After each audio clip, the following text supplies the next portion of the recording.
has made significant strides in regards to combating sexual and gender-based violence, especially in regards to women.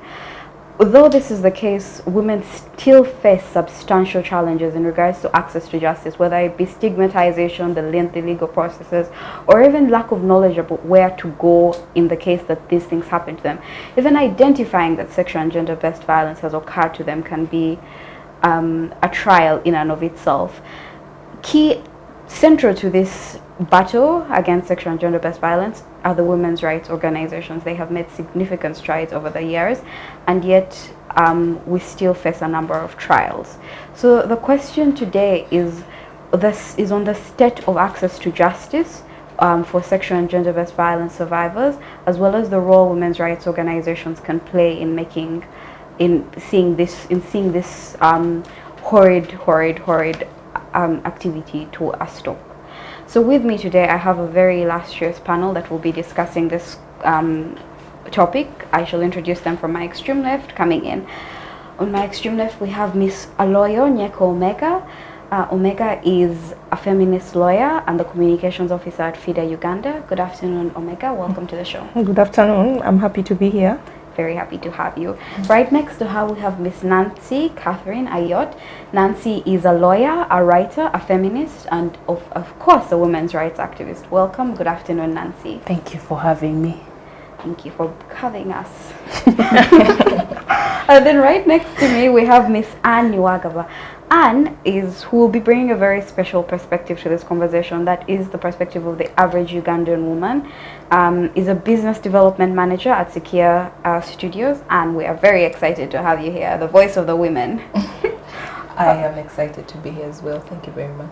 Okay then, ladies, thank you for having us. We shall just jump straight into the conversation, and I'll start with you, Omega. You know, with your experience at FIDA, with your experience as a lawyer, with your experience as a woman, what do you believe are the most significant challenges sexual and gender-based violence survivors still face in access to justice today?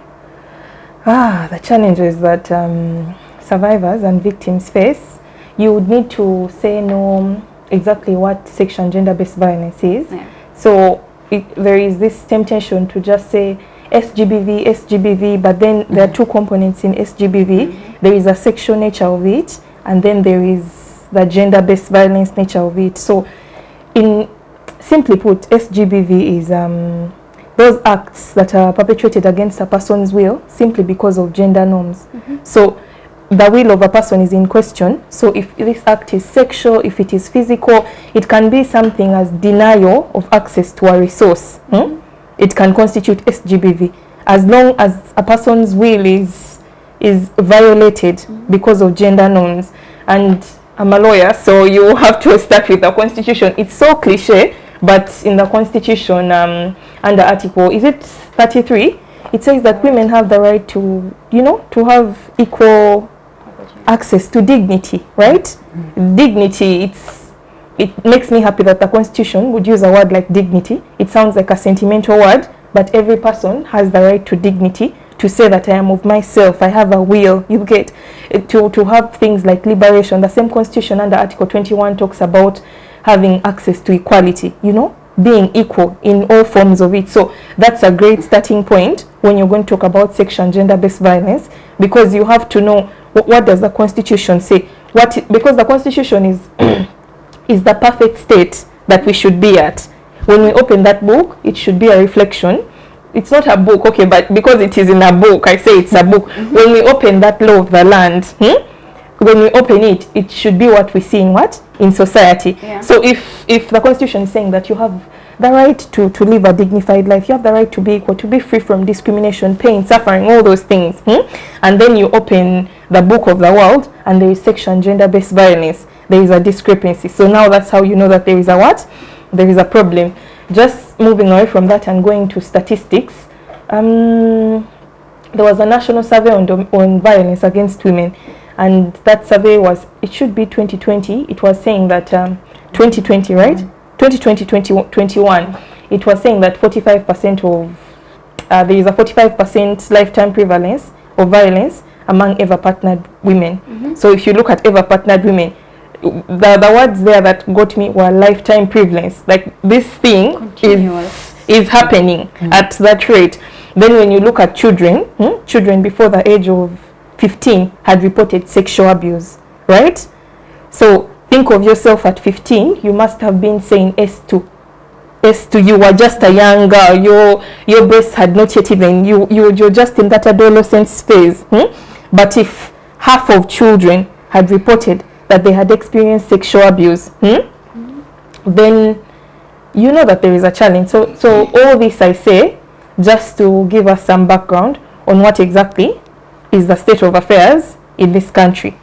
So now that we know that, what are the challenges that that affect survivors and victims when it comes to sexual and gender-based violence? There is one I've been pondering about. Of course, there are so many. There are legal challenges, there are health challenges. There is just, it's to use a lot of English, it's a multi-sectoral approach. Every time I say that word, I laugh because I say people love English so much. Multi-sectoral, multifactional. It's a problem that has a lot of causes and a lot of solutions and a lot of challenges. It is not something that we are going to say. It's not as easy as take off your jacket. It's a single action. When we say we are stopping SGBV, it is not a one size fits all. So to know again the challenges, you have to know how sexual and gender-based violence affects women in community. It is not the type of violation of your will that will affect you in one way. These children that we talked about, this 59%, when they experience it, they could get pregnant. When they get pregnant, they could drop out of school. When they drop out of school, they are going to stay in the abusive relationship that led them into that situation. Some children, some women, some minority groups, especially men that identify as gay, people don't like to talk about this, but I read sometime a report by Minority African. They were saying people, they get HIV AIDS from rape, so they can't report because the law says, the law that is in place.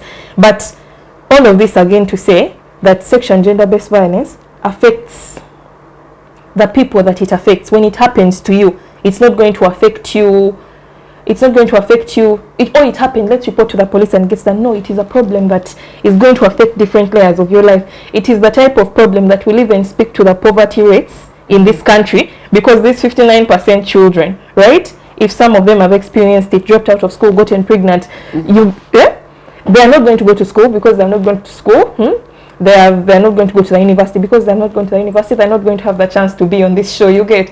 So they will end up in an informal market that is not regulated. It's a very serious thing. I have someone that is very close to me that got pregnant at 14, and you can see the change in life. Why? Because it happened at that particular point. So it's a very serious thing. And when you look at the challenges again, so because it's a multi-sectoral problem, even the challenges are multi-sectoral challenges. So yesterday I went to the hospital. I wanted to do an HIV test. I go with my card. I'm blessed to have a card, which is also another question for another day, because everyone should have access to healthcare. Okay. So I go to the hospital and I say, I would like to do an HIV test, and they tell me you can't do an HIV test. Insurance doesn't cover it. And in my head I was thinking that doesn't make sense, because the government is saying that HIV tests are free, right? But I go to the hospital, that service provider tells me we don't do it, you need to go somewhere and pay for it. I go to a local laboratory, they tell me it's 15,000, some say it's 5,000, some say. I was lucky to have that money at the moment, but again, when you put that particular context of that situation in sexual and gender-based violence, for a person that has just been raped and needs access to paper and needs to know what is going on in my life at this particular point, then it's a very broad conversation. Again, things represent broader problems. If you go to a private healthcare provider, they're not going to care. So if you have fields like health not being supervised properly by the Ministry of Health, then that's a challenge. But that's to give you just one challenge that they face. There are other challenges. Of course, there are challenges with the police system that we currently have in place. And you go to a police, you know these stories, you go to the police, oh, this and this has happened.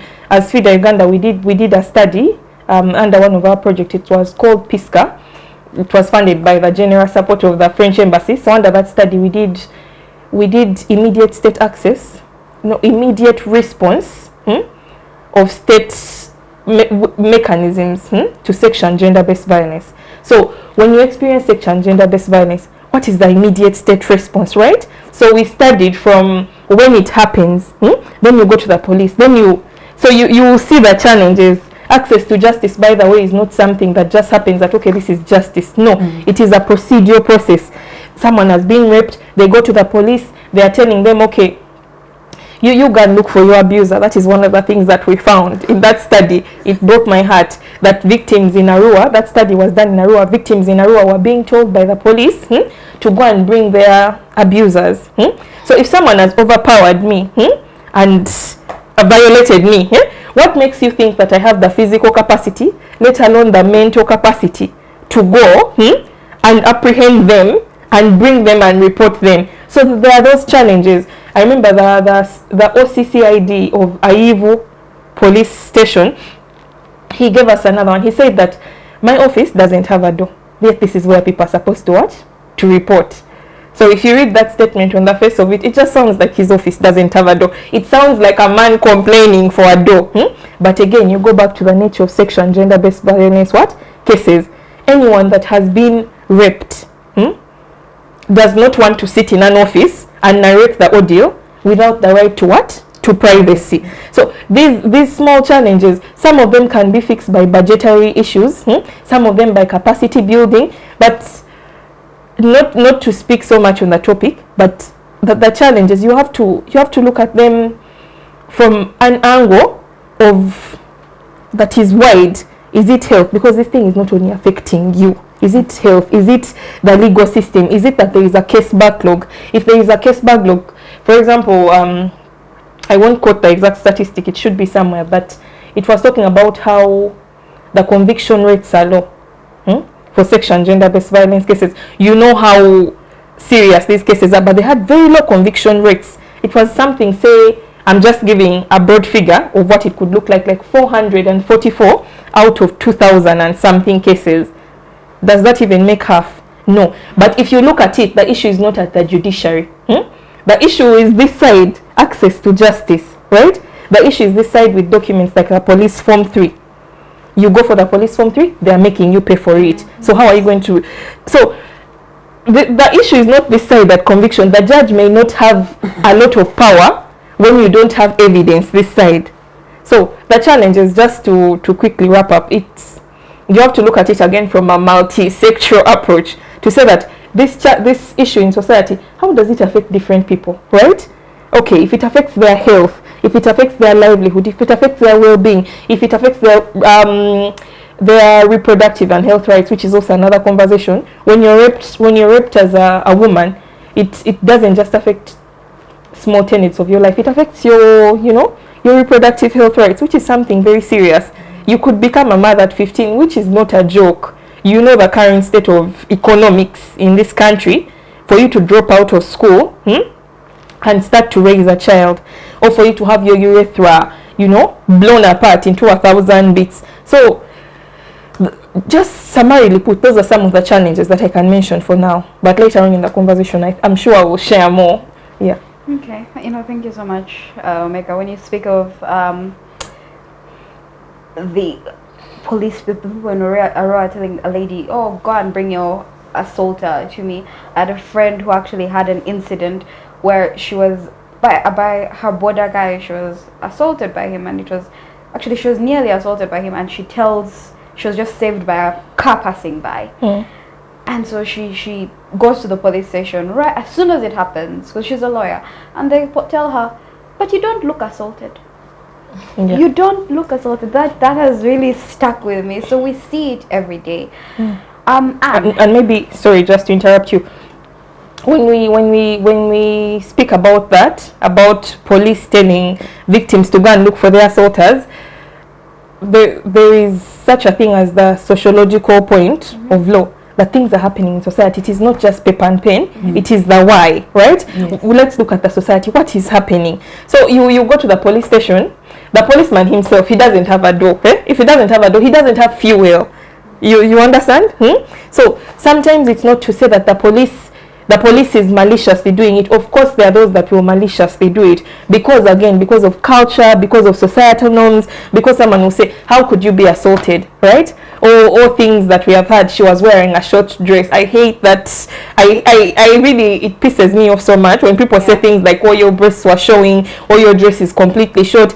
How is that connected to my violation as a person? How do you shift the lens from the person that raped me to now actually start examining me? Let us examine hairstyle, let us examine dress. But that's besides the point. The point I'm trying to make is even within these justice systems, there are issues that can actually be solved, right? So an issue as small as fuel.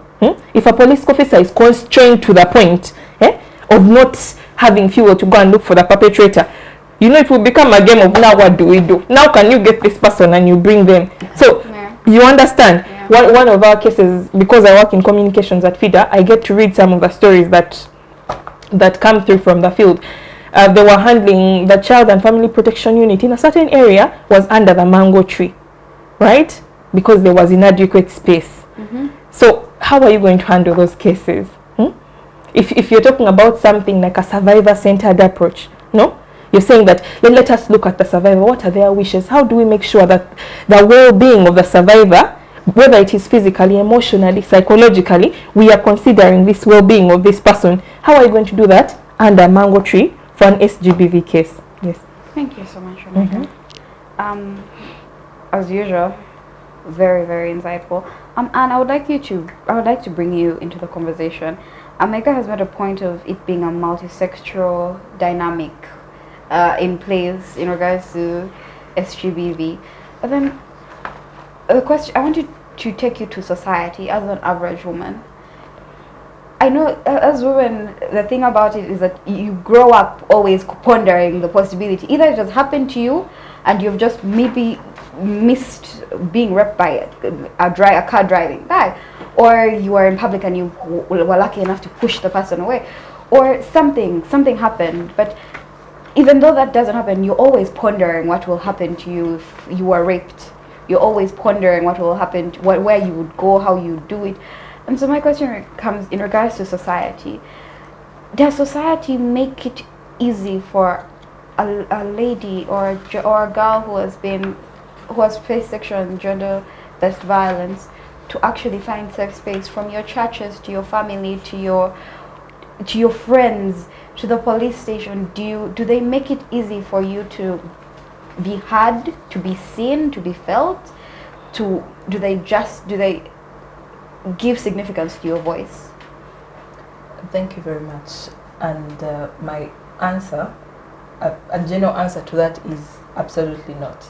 It's not easy at all when you are sexually abused or something along those lines. It's one of the most challenging things that can happen to any girl child or even male child for this case, because things have changed. To date, even the male child is being abused vis-a-vis at a certain time when it was predominantly the girl child, or not actually child, even the girl adult, if that word exists. So it can be very challenging. One, first of all, it's something that is regarded as embarrassing. If you have been raped, or if you came close to being raped, or any of the other scenarios that can be regarded to as sexual violence or gender-based violence, it's very embarrassing.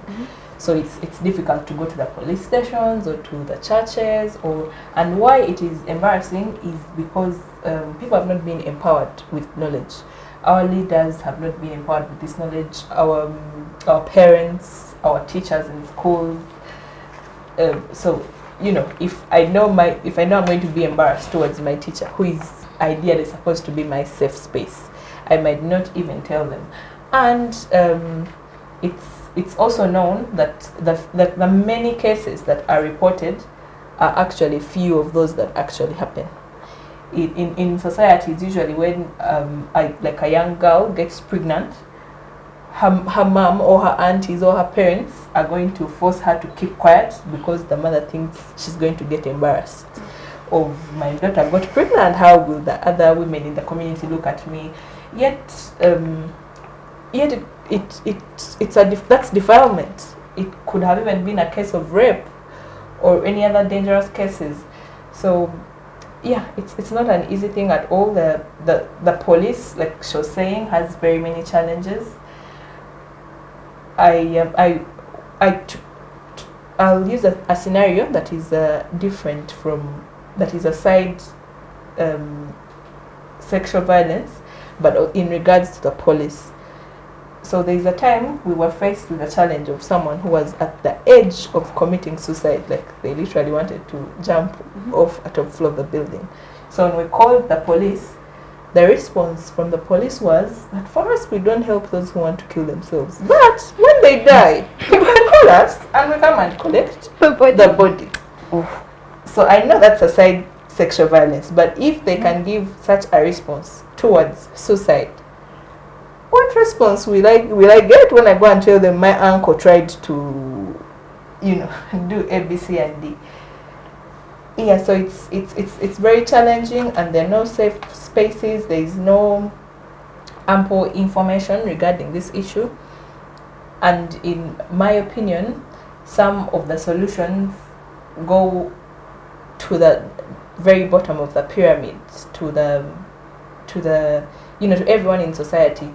Parents, teachers, they need to be given this information. Religious leaders, because when religious leaders, if you go and tell them you were raped, they're going to say, sister, you were wearing a short skirt.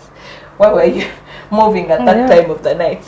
Why had you gone to the bar? Why were you, drinking alcohol? But whether it was right or wrong, that's a debate for another day. But it doesn't take away the fact that someone has been raped and they need help.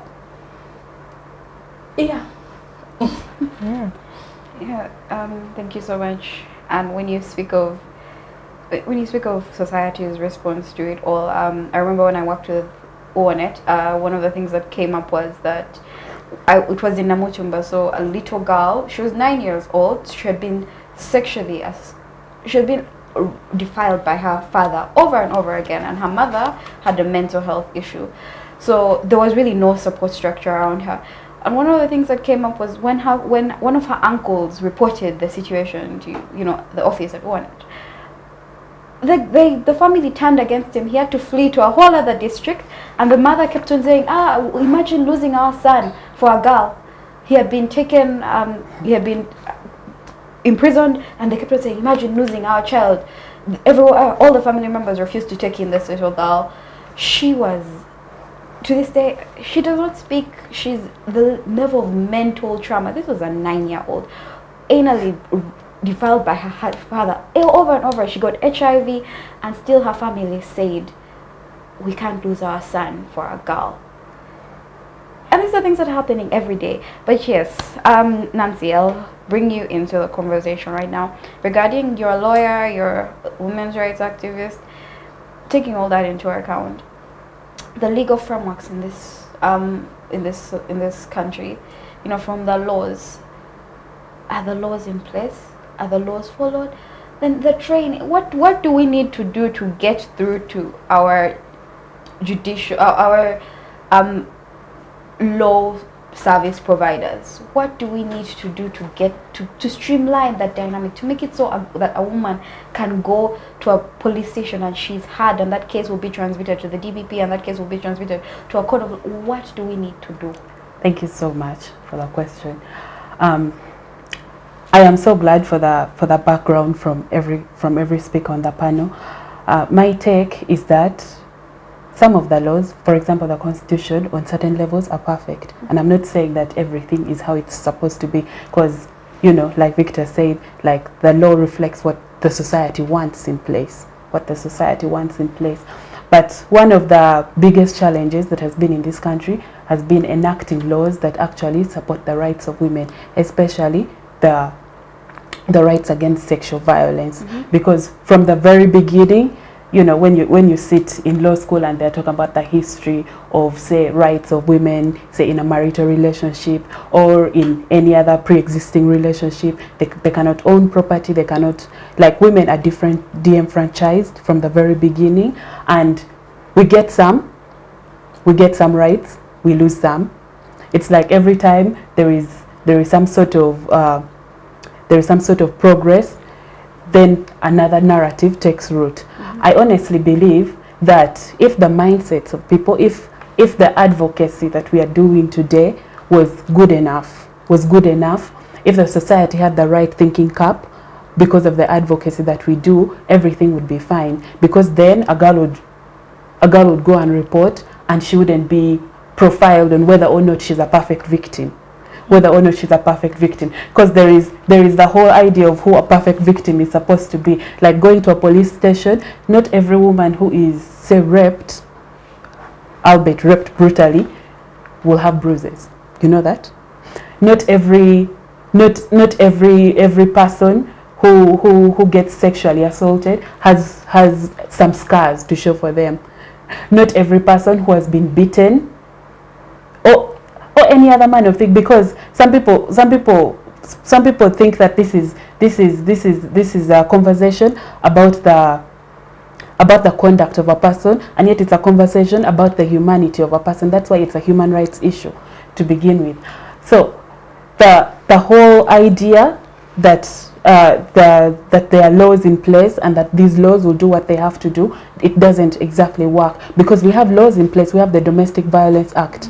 However, we have, say, renowned celebrities. For example, Daniela came out and said, I've been abused for years, what, and then her popular husband went on X and said, I knew everything that was going on, even when she wanted to escape. That is not the point. That is not the story. I'll find another woman. I'll find another woman. And then people went and said, yes, please, find another woman. You're a handsome guy. What, your career is progressing. Leave women. All men can be accused. The man did not go and say, I did not abuse this woman.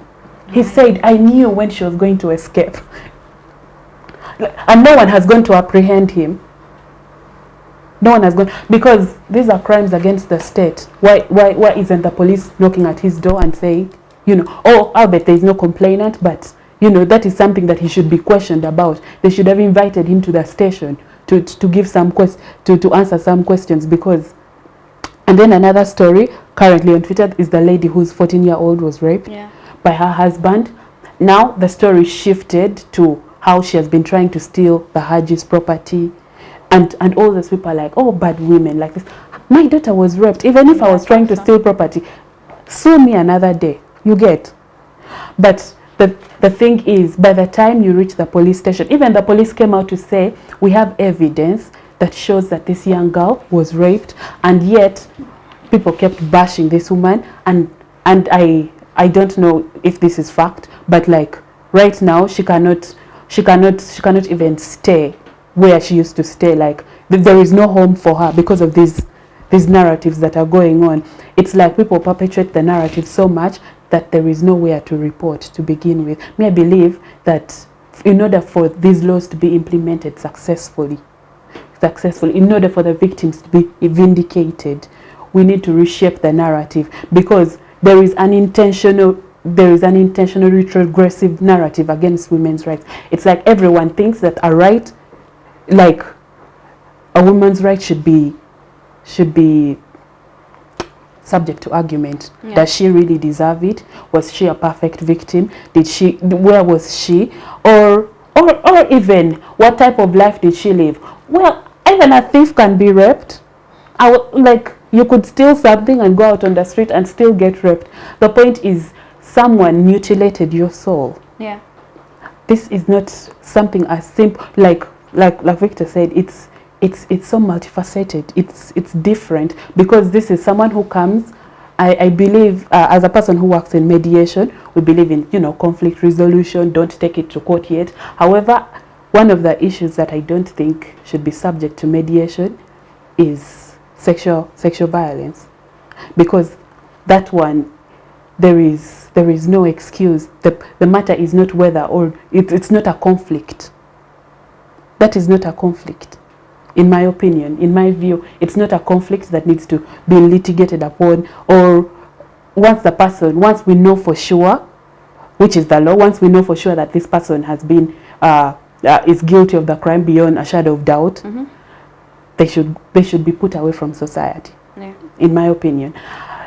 But right now, what we have is that we cannot move the perfect laws that we make, albeit so imperfectly, because some of them still say, because until recently in the IT world, they were saying that if someone committed what do they call it, the intimate pictures, if someone put out your intimate pictures, you'd be arrested because you're the one in the picture, and yet you're not the one who put your picture out there. And that is also a side of violence that is not talked about enough, because it's in every aspect of your life. From the time you move out on the street, it's like you cannot exist without the violence. And with the narratives that are going, with the retrogressive narratives that are going on right now, it's like they're trying to say that the abusers have an entitlement to these women's bodies that should first be the focus of conversation before their crime. And I think before we go into what the judiciary should be doing, or what the legal experts or what the police should be doing, that is the first part that should be addressed. Now, going forward into the legal sector, it's not perfect, of course, because we have people sit in the house. We have people sit in the house and actually commit the violence on camera, and nothing happens. Like, someone can go in and talk about a woman's skirt in the house and be like, oh, this lady, oh, you dress so indecently. What are men supposed to do to you? We've had this conversation in this country. So the person is threatening rape and abuse on live TV. He's a legislator. No one comes to caution them. The speaker doesn't say, point of order. Nothing happens because these are the people shaping our laws, and they're going to put their biases, their perceptions, and their misogyny into the laws that are supposed to protect victims, and that doesn't work. It cannot work. It cannot work like that.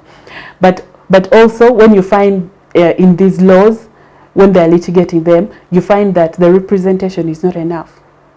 The representation is not enough. When people have internalized when society has socialized people so much to take the side of their abusers, it cannot work, because you can have an overwhelming number of outspoken women, quote quote, and they'll be like, we must protect the family values. What are the family values?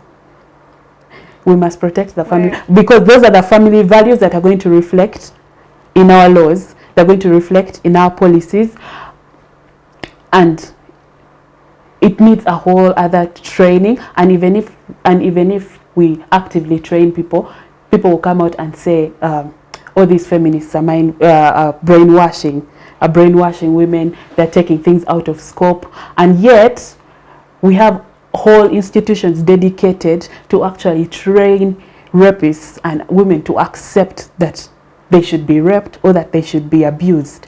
We have churches, pastors that hold microphones that speak to this. Now, I'm not saying all churches, so don't come for me, but we have churches, we have cultural institutions who come and actually speak to this, and yet people who come to speak to the survivors, people who come to speak to people who are possible victims, are demonized every single day as people who are trying to demolish the order of society.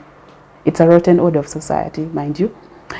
But also now, when it comes to litigation, I don't think there is enough, or the law enforcement, I don't think there is enough training on survivor, or on how to approach survivor, and on gender sensitive approaches, how to talk to a victim, because sometimes they're not ready to speak, or sometimes it's confusing that the events overlap, that a person can tell a story of when this person may have started stalking them, and the timelines, and the person is rambling, and then that may come off as inconsistent as evidence that is damaged. At the end of the day, you need a lot of time with a victim. But also, I think maybe in every courtroom we need a survivor's desk.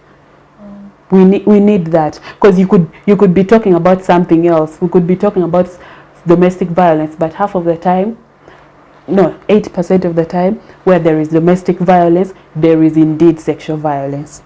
There is sexual violence. It's almost a sure thing. And sometimes they don't even recognize it's a thing. So I think with the conversation going, I may think of something else, but I believe that there is so much that can be done. There is so much that can be done, but most of it would be a focus on narrative change and mindset change. Narrative change and mindset, that is a hefty order. That is, I can imagine the work is really cut out. But the women's rights organizations, which we're shifting the conversation to right now, Omega, over the last years, organizations like FIDA, organizations like Own It have made significant strides in regards to combating SGBV in Uganda. Now the question arises about their place in this order. I love this conversation so much. I know where you're going with it, and I'm excited. No, take it from there. No, please finish. I suspect, but just so that she's sure. Yeah. I actually wanted you to I actually want this conversation to be a bit different. I want to get an unfiltered perspective of the women's rights organization about their place in this order, about whether or not it is being, first, one of the things I would want to hear about is whether or not it is being honored, whether or not they're actually progressing, but then also the dynamic between the actual organizations in place, but then the government, all the individuals, all the, how should I put this, stakeholders in place. But then also there is something that you wanted to say, which I would like to hear. Please. What I wanted to say, so when we come to the women's rights movement, the women's rights movement has a constituency. We are there to serve vulnerable people, children, anyone whose rights have been violated. And the reason I said I'm so excited about this is because there is something I've been pondering about for so long, for the whole of this past year. I've been thinking in my head, we are NGOs, we do this work. Every day you have FIDA Uganda, you want it, field teams collecting data, presenting it to government, saying that this is the current state of things, these are the number of kids that have been arrested, women that have been arrested, minority groups. You're doing all this, but your data is not legally what? Recognized. So it does not make it into the what? System. Yes, there is a system that actually captures information. Wait, what do you mean it's not legally recognized? Let me give you an example. If as FIDA Uganda we code these and these number of cases, right? Those cases, let me say the police annual crimes report puts out figures at the end of every year, no? Or whatever NGO it is, it could be SEHAD, it could be MEMPRO, it could be Reach a Hand, it could be Women's Pro Bono Initiative. They have their data on special what? Thematic areas that they focus on. My point is this data must be captured to represent the true state of things. Now how will that data be captured if there are no systems in place? If there are databases already, I know there are some databases, that's why you asked. There are some databases, but there is no smooth centralization of things to say that at the end of every quarter, NGOs report to government. We report to donors, which is very ironic to me. You're reporting to the Royal Danish Embassy, you're reporting to all these different people, but you should have some sort of government report that between the period of this to this is the number of cases that we have handled, and with that should come line ministries involved. For example, if it is a case of sexual and gender-based violence, can you get a special department to which all this information is what? Taken to, right? Because where there is no legitimacy of information, that information cannot be used, and it cannot be used to reflect the correct state of affairs. But minus that, again, still on the question of women's rights organizations, I saw people were talking about the coffee bills, rationalization. Rationalization and all these things. And I was really so happy, because in my head I was thinking, this is how you should feel about every bill that comes. When the marriage bill comes and it's a women's rights issues, you should also be that angry that they're taking away, I don't know, someone said they're taking away the coffee from the Uganda. Just this country is a very humorous place. Every day it is something. But the reason I bring the coffee conversation is because very, very seriously now, we must think about how legislation is done in our country. We have a parliament. We have the parliament is composed, maybe for our viewers, the parliament is composed of people from different political groups, right? Yeah. You have people from the National Resistance Movement, from UPC, from FDC, from whatever, the independents are also there. When you read the rules of procedure for parliament, even the way that those parliamentarians sit is decided by the law. So NRM will sit beside, the ruling government will sit beside, and opposition will sit beside. The reason this is important is because you have to again ask yourself, what are those numbers? So if one particular party has 334 seats, right? And these people belong to one particular party, and then you have another party that has 72 seats, and those ones, and then you go back again to the same rules of procedure, and those rules of procedure saying that there is voice voting. You've had those things. The ayes have it, the nays don't have it. What is that? What is that? Is this I don't want to use the word choir because it will be disrespectful. You're in this parliament representing groups of people. You're representing Gulu, Amudate, Mbarara. It can't be that our legislative process and voting, and I know that there are other ways that people vote, but what I'm saying that even with voting, it has to be, Ugandans must wake up to a certain sense of accountability, right? For the votes that their parliamentarians give, because the vote of the parliamentarian is not theirs to give. It is a vote, it is one person in parliament, but behind that person are like 700,000 people that put them there. There are those that voted you, then there are those that didn't vote you. But when you make it to parliament, you're representing what? Everyone. So you can't say that parliamentarians are going to just vote and say the ayes have it. No, it cannot be like that. These are issues of national importance. They affect real people, by the way. It sounds like a perfect conversation, but we need to move towards responsible legislation. That if we are voting, and let me say I'm Aloyo Nyeko Omega, I represent Gulu constituency, and I've said I must give a report as to why I have said what? Whether my report is saying that, okay, the marriage bill, this is what I think about the marriage bill. When I say in Gulu, these are the statistics only. That is how societies are shaped. And I don't want to be a prophetess of doom. But sadly, you will not win. Whether it is a coffee bill, whether it is a what, with the way I've described that situation of the numbers. Because if it is voting by numbers, you're not going to win. You remember, what was it called? Age limit. When people beat each other in parliament. Whether you beat each other, the letter of the law is the letter of the law. Right? Yeah. If it says we are voting like this and this particular group has the numbers, you are not going to be successful until you sit back and say, but where are these bills, right, working? And as the women's rights movement, that is an issue that we continuously face. You have the marriage bill. It is criminalizing things like marital rape. Seriously. And this bill is not passing. So you have to ask yourself, why isn't this bill? At what point? Again, it goes back to the question of legitimacy. Is our data being properly captured? Before a bill is passed, they do consultative processes, right? They will call NGOs, they will call different people that the bill could potentially affect to hear their opinions. I am a deep believer in legitimizing things. That process is not a voluntary process. It is something that must even be considered when the bill is now before the what? The parliamentarians. And they are now voting and they say, you know what, when we did our consultations, FIDA Uganda said this, UONIT said this, MEMPRAO said this, right? Why did they say that? Because when you go back to those consultative processes, now you're looking at the people who have the technical expertise to answer the question. Because a member of parliament may not be a women's rights activist.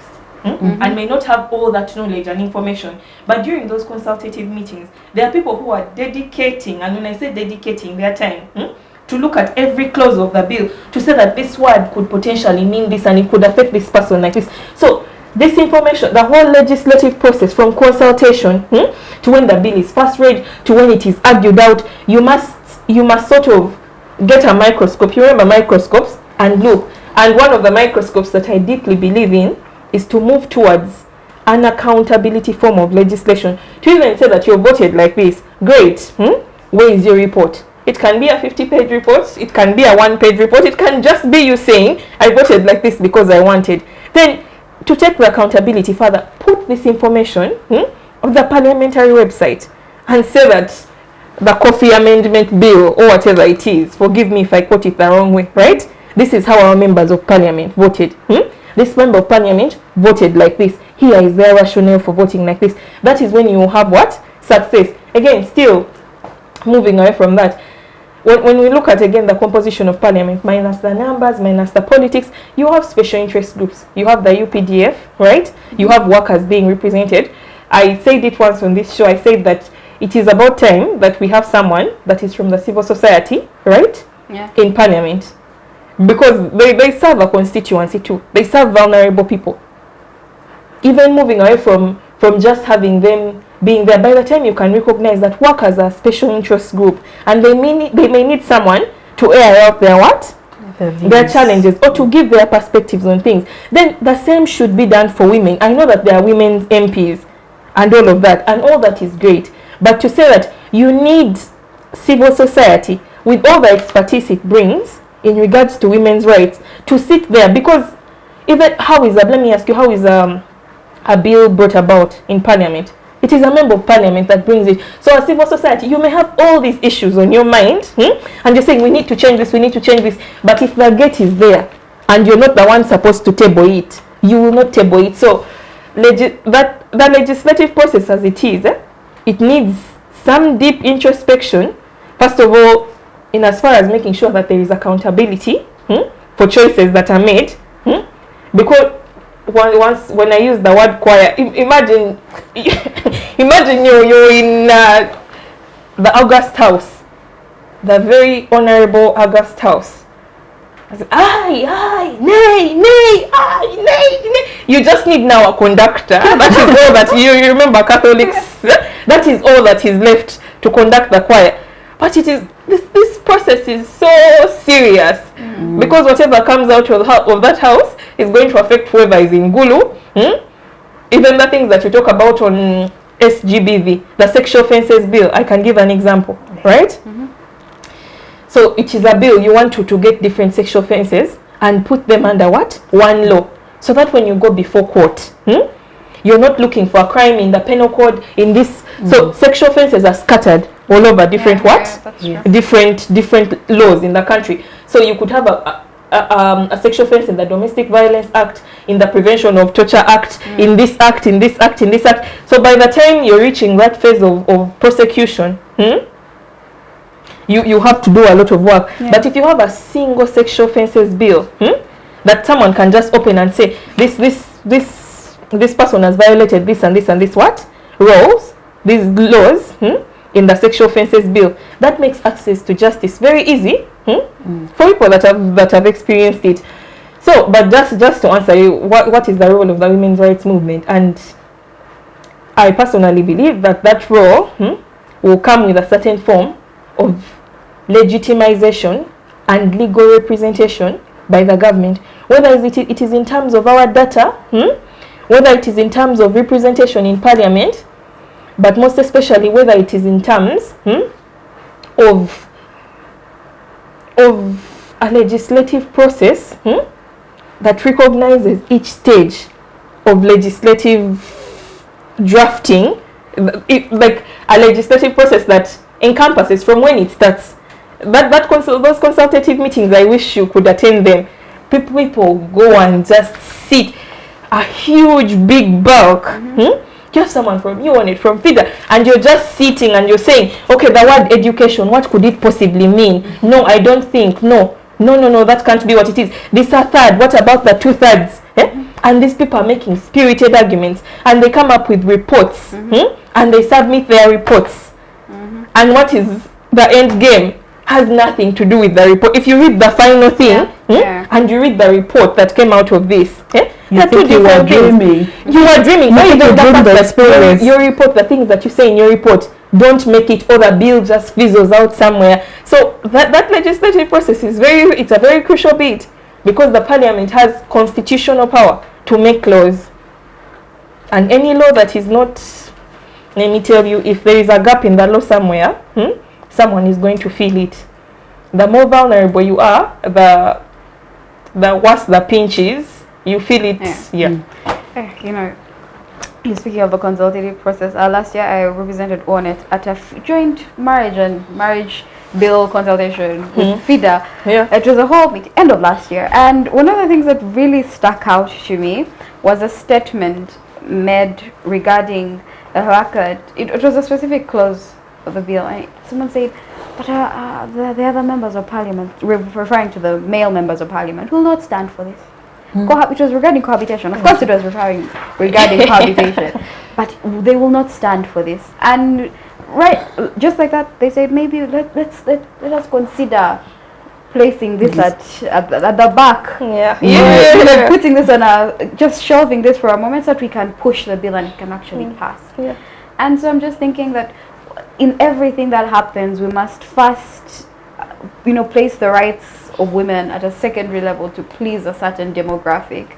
We must justify why as women we need a place at the table, however minute it might be, and it was just utterly disheartening. Let me just say something about that briefly. So very, very briefly, so when you use the word won't stand for it, we must move away from this demigod mentality. I don't know how much MPs earn, but I hear from grapevine it could be around 25 million. 25 million is not little money. It is taxpayers' money. It is my money. It is your money.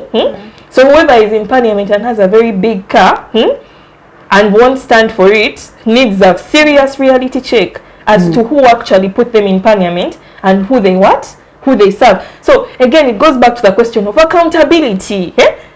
Do you understand that you're a member of parliament? You're in this parliament to represent a certain group of people, and with each decision that you make, you speak for these people. So if you speak amiss, if you speak out of turn, it's going to affect these people. Again, when there is accountability, it is very difficult to make certain decisions.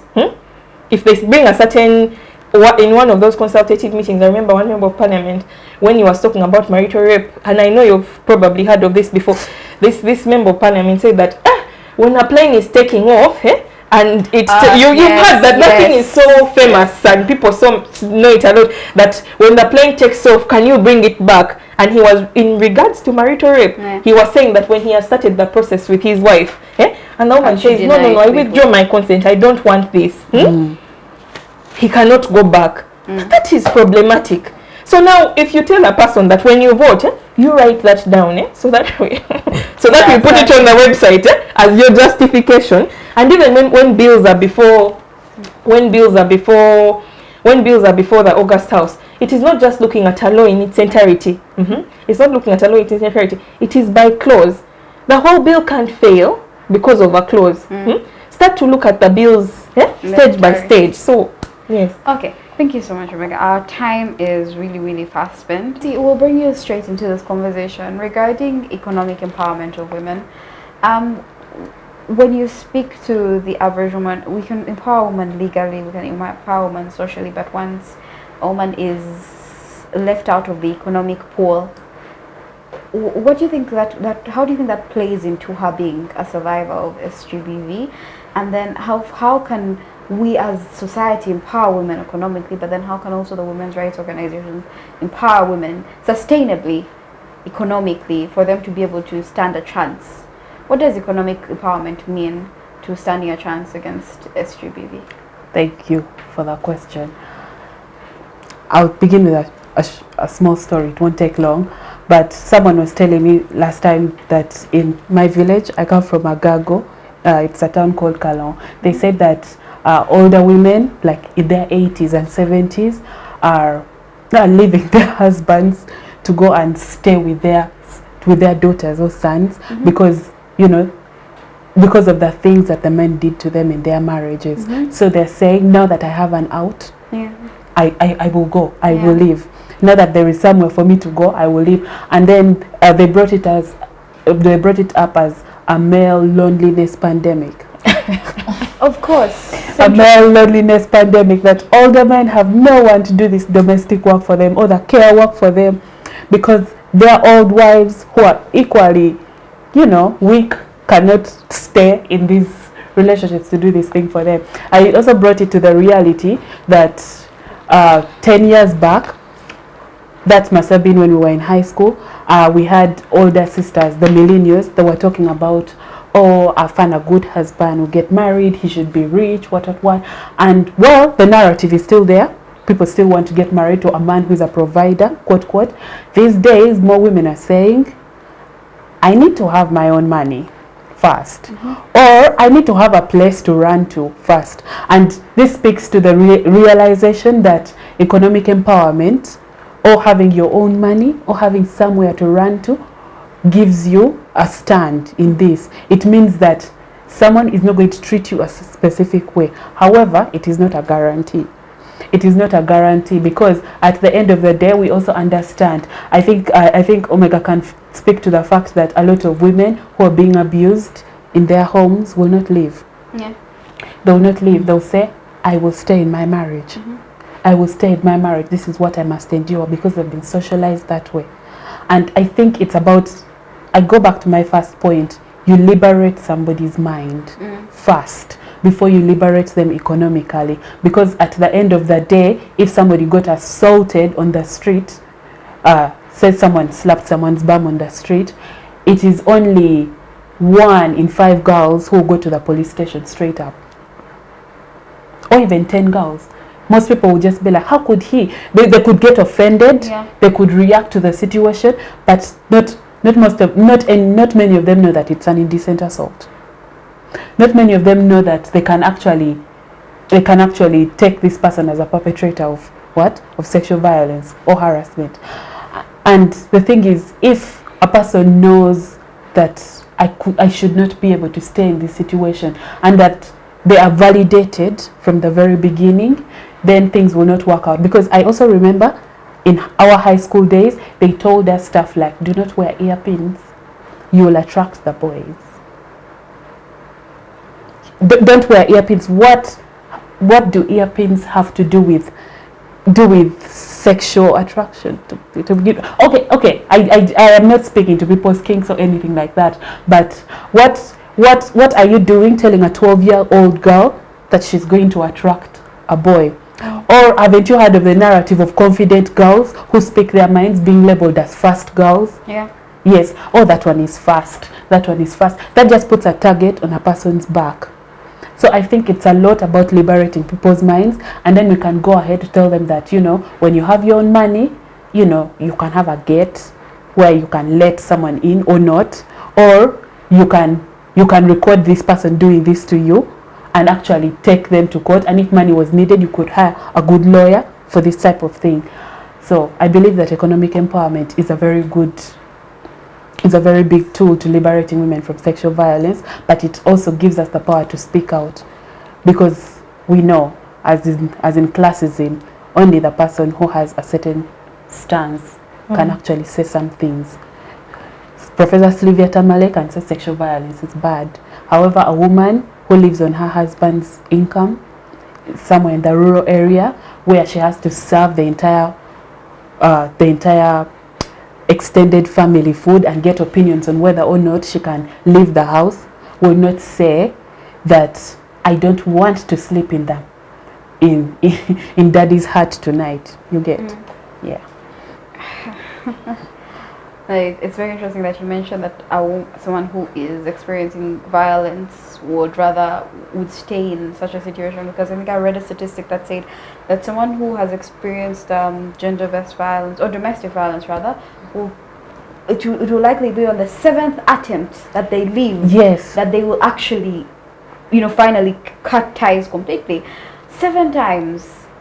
Yes, and you also know, just to add little, perpetrators don't always come off as perpetrators. Yeah.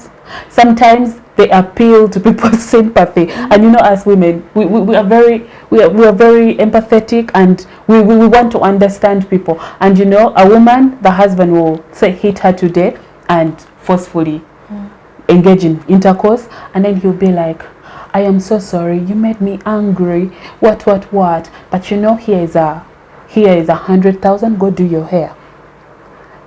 And then she won't go and tell the girls that, yesterday I was assaulted. She might even have the bruises, but she'll just be like, oh, me and my husband got into an argument last night. That was not an argument. That was not an argument. But the thing is, perpetrators just get bolder. So she forgives this time. By the time she's leaving, which is close to the 7th time, he probably almost killed her. And some people don't make it to the 7th time. That's a sad bit. Some people don't even make it to the 7th time. Yeah. Insane. So, Anne, as we close the conversation, I bring this to you. As an average citizen, for you and I, just living it up in society, what do we ought to do to switch things up, to change the narrative, to change the dynamic that, survivors are facing, but then also we're all potential survivors anyway. It's harrowing. You walk out of here and you take the wrong border. You walk out of here and you become part of a statistic. So what can we do? Thank you very much. So after all is said and done, after these people attend their fancy consultative meetings, and there's usually a lot of food, after we sit at panels like these, camera, lights, action, those, technical words, policy, legislation, I believe at the end of the day, as individuals in society, regular people that are not necessarily in civil society or policy or legislation or government, as day-to-day people, we do have a big duty towards combating this vice of sexual violence and all the other associated vices. So one of my personal beliefs is that when there is information, there is impact. But again, we're supposed to be getting this information from these people. But sorry, I know we are so out of time, but when you say we are supposed to be getting this information from these people, which goes back to the topic, the role of women's rights organizations, and I keep saying women's rights issues are not women's rights organizations issues. They are national issues. It's government issues. The ordinary Ugandan should hold the government accountable for sensitization. Because if you hold women's rights organizations, when people say FIDA, women's rights, you want it, women's rights. No, women and men live in this society, right? And we are governed by a government that we put in power. So, sorry to interrupt you. I know you were on a certain train of thought, but I always feel it's very important to fully know that women are equal citizens in this country, and that their matters are not simply NGO matters. They're issues of national importance. Whether it is SGBV, property rights, you have to look at the government as an institution that is there to serve you, not an institution that has delegated. Delegation. The minister has gone, he has delegated. We are not delegatees. So it is a national issue. Yes. Okay, so let's just say these people involved. All stakeholders. But actually what I was going to say was, even though we are meant to receive this information from the designated institutions, again, as individuals, we can choose to empower ourselves. We are in an age and era whereby information is all over the place. Even by that smartphone that you have in your hands, you could learn so much.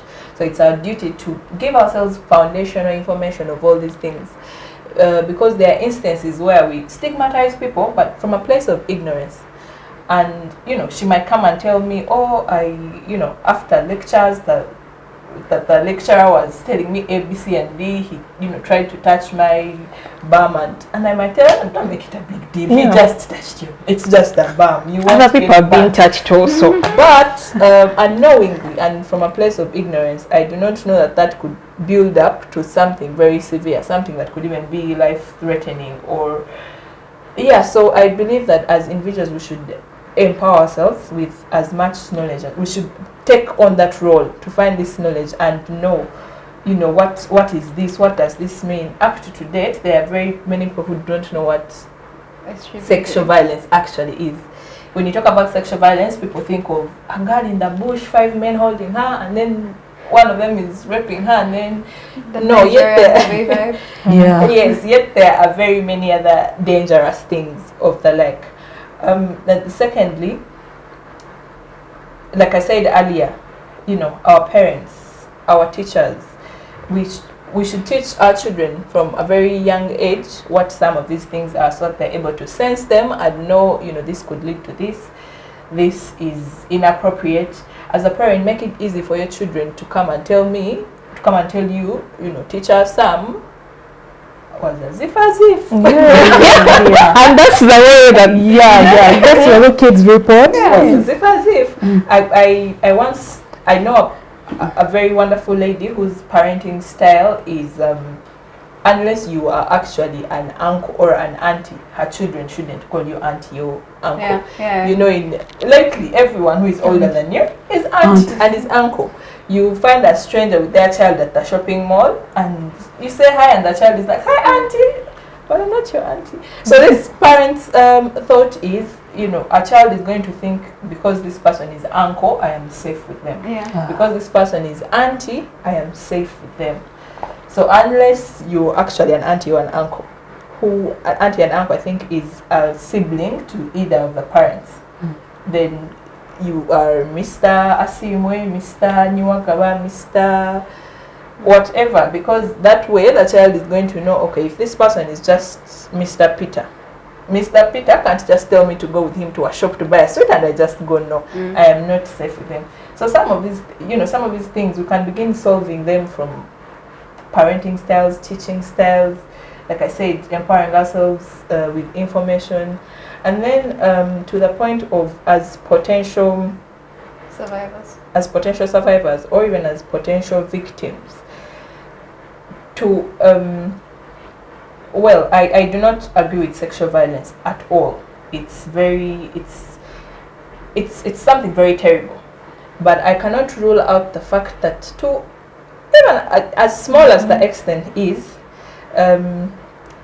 people do have a contributing factor to some of these situations. No, hear me out. Let me complete. Okay. We do have a contributing factor, as wrong as it may be. Well, I've heard people say, don't tell the girl how to dress, rather tell the man not to rape, which I totally agree with.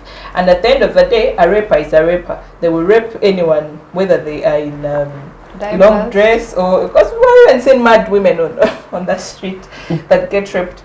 But I still, and it's a personal opinion, I'm not in any way saying it should be a standard.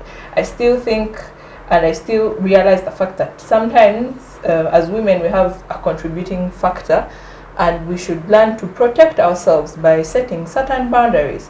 For example, maybe in some of these institutions, as a student at the university, if you realize a conversation between you and your lecturer is going beyond coursework, and read harder, put your energy here, and it's getting a little bit ish, it's your duty to pull out and not be a catalyst or not fuel it to a point where it's going to lead to some of these actions. I don't agree, Anne. I know we're out of time, and Danita sadly, and I could say maybe just why I don't agree in the little 1 minute that we have. I was about to finish. I respect that, but I can have a personal opinion, right?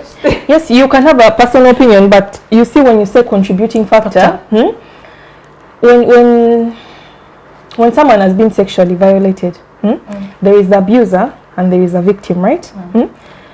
If I wake up in the morning and I go to the road and I'm moving my own things, again we go back to dignity. I'm a person, I'm complete. I have the right to dignity. I have the right to freedom from abuse, right? So, and this I don't say to say that your personal opinion doesn't matter, but again, the Constitution says that human rights are non-derogable. Sexual violence is a very serious thing. The first time I experienced it, I was 13 and I was walking on the road and a man grabbed my breast. And when I said grab, it wasn't a brush. He literally squeezed my breast, and I was young and I was going home and I never told anyone. So was there any contributing factor as to my dress? So again, where you put the lens matters. An act, a human right has been guaranteed by the law. The right to freedom from violence, to be equal, to be a person that has full dignity. And the Constitution even goes further ahead to say that women, you have equal dignity as men. So there is no contributing factor, sadly. This one I stand, just a minute. There is no contributing factor, sadly. But it's something that it's not non-negotiable. It has, if a human, it's like the right to life, right? If you get a gun and you shoot a person, are you going to say there was a contributing factor, right? So why is it that when it comes to rights like the right to life, when a person has actually ended up dead, people say, no, whether you kill a person, it is bad, it is bad. Whether you rape a person, it is bad. You got yourself and actually raped a person. And the law says this, and you have to follow the law. So there is no contributing factor. Even when you say that the conversation around lecturers and students, you have to understand the power dynamics between a lecturer and a student. If you're in your 4th year, and you're about to graduate, there is a certain unequal power. If someone is talking to you, you weigh and you say, this guy actually may be the reason I stay 1 more year here. And if you come from a poor background like some of us, and you don't have that tuition for another year, you may just continue that conversation a little longer. Where it leads, God knows.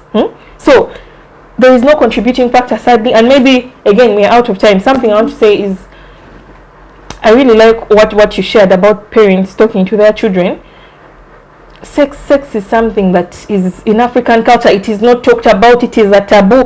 When I was growing up, the only form of sexual education I received from my uncles was don't get pregnant. The rest was for me to figure out. For them, their sexual education was don't get pregnant. So when I was experiencing my first period, when my boobs were growing, all these things you leave a child to figure out. When boys are having wet dreams, when you're in secondary and you see a boy and you're shy, you don't know the reason. No one ever sits down with you to tell you that, okay, you're an adult, you may grow up, you may feel like this and this may happen. So let's not shy away from sex. Let us talk about it. That's why even when people grow up and are sexually violated, you have a certain, you want to cover it. Why? Because this is a topic that has been covered ever since you were a little child. So that's my few cents on that, but there is no contributing factor. None. Could I just conclude? Yeah. Conclude, please. Thank you very much, and I do respect your thought, being that you are actually the professional here. But I will still firmly stand on the fact that as people, we've got to protect ourselves. And yes, it doesn't mean you should expose yourself to danger simply because the law says something. There are some, of course, it's a case-by-case basis. The facts of incident A are definitely distinct from the facts of incident B. And well, I'll give a small example. One of the places where women get assaulted a lot, which is very sad, is in the nightlife. In the nightlife, a lot of those things happen. So as let me speak for myself. As Anne, I cannot put myself in a scenario where I'm going to party with strangers and then, drink myself stupid. If something happens to me at the end of the day, yes, those people should be handled. To blame. They should be blamed. They should be handled as the law suggests. But I should not put myself in that position. And I am not dismissing what you're saying. And I fully respect that you are the professionals here and I am speaking. Maybe what you want to say is a safety measure, a personal safety measure is what you want to phrase as a contributing factor. So you can say that because of the society that people live in, they may come up with personal safety measures, which you could be right, you could be wrong, I don't know. But I would prefer if you phrased it as a personal safety measure. Yes. Thank you so much, ladies. Nancy, your closing remarks. Yes, Briefly. My last statement is the fact that most people are not assaulted by strangers. Yeah. They're assaulted or raped by people they know, And people they close to them, trust, people who are close to them. And I'm going to leave it at that. Thank you so much, Nancy. Okay. Ladies and gentlemen, this has been a brilliant, riveting discussion. I love I wouldn't say clash of opinions, but I think this has really brought to the surface what we're actually witnessing in society today in regards to the discussion, the conversation surrounding SGBV, and I think that is pertinent to us realizing how we're going to go forward. So thank you for this. Thank you for having us. Thank you for hosting us. Okay then, ladies and gentlemen, we have come to the close of yet another show. Thank you so much for seeing us through to the very end. sexual and gender-based violence is something that each and every one of us, by virtue of the fact that we're human beings, stand the chance, either we have already experienced or we stand the chance of experiencing. But that should not be the reason that you take a stance against it. It should just be basic human empathy. It should just be basic human empathy that makes you hold your legislators to a standard, that makes you hold your law enforcement to a standard, that makes you hold yourself to a standard. So as we go forth from this discussion, I urge us all to have a bit of introspection and extrospection. Look at your society around you. What can you do to make it better? What can you do to make yourself better? In regards to this conversation, thank you so much. My name is Turiho Danita. We have had a really brilliant afternoon. Thank you.